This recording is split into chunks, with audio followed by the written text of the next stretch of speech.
भोपाल के पास समसगढ़ के जंगल में रविवार दोपहर महिला और 8 महीने के बच्चे को शव मिलने के मामले में बड़ा खुलासा हुआ। महिला की हत्या उसके ही 55 साल के पिता ने की।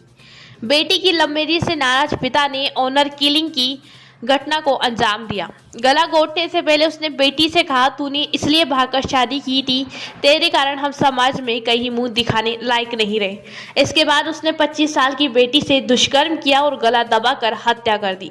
आरोपी पिता बेटी को मृत पोते का शव दफनाने के बहाने जंगल में ले गया था।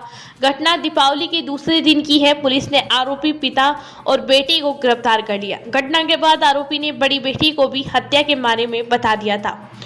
रातीबड़ पुलिस को रविवार दोपहर समसगढ़ के जंगलों में एक महिला और बच्चे का शव पड़ा होने की सूचना मिली थी।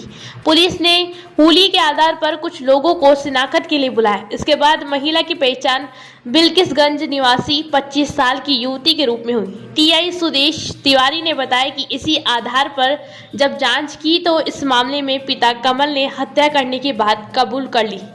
पिता ने बताया कि वह खेती करता है। बेटी ने करीब 1 साल पहले समाज से बाहर एक लड़के से लव मैरिज की थी।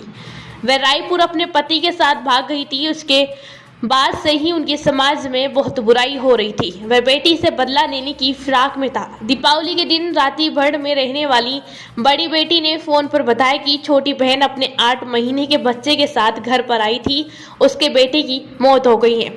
इसके बाद हम घर पहुंचे, मेरे साथ मेरा बेटा भी था। मैंने छोटी बेटी से कहा कि अब शव को रखने का कोई मतलब नहीं है, उसे हम दफना देते हैं। इसके बाद मैं बेटे के साथ बेटी और उसके बेटे को बाइक पर समसगढ़ के जंगल ले आए। आरोपी ने कमल बताया कि उसने बेटी को सड़क पर खड़ा कर दिया। वह बेटी और पोते के शव को जंगल के अंदर एक नाले के पास ले गया। वह बहुत गुस्से में था। उसने बेटी से पूछा कि एक बार बता दे कि उसने भागकर शादी क्यों की। बेटी कुछ नहीं बोली। मैंने कहा, तूने इसी के लिए शादी की है, चल मैं भी तुझे यही देता हूँ। रेप करने के बाद मैंने उसकी गला दबाकर हत्या कर दी। दोनों के शव नाले में फेंक कर बेटी के साथ घर लौट आया। घटना की बात बड़ी बेटी को भी बता दी। छोटी को मार दिया है। बच्चे की मौत बीमारी से हुई थी। मृतका का बच्चा बीमार था, उसे निमोनिया हो गया था। दीपावली की रात उसकी मौत हो गई थी। उसी के अंतिम संस्कार के लिए बड़ी बहन ने पिता और भाई को बुलाया था। बच्चे को दफनाने के बहाने उन्होंने उसकी हत्या कर दी।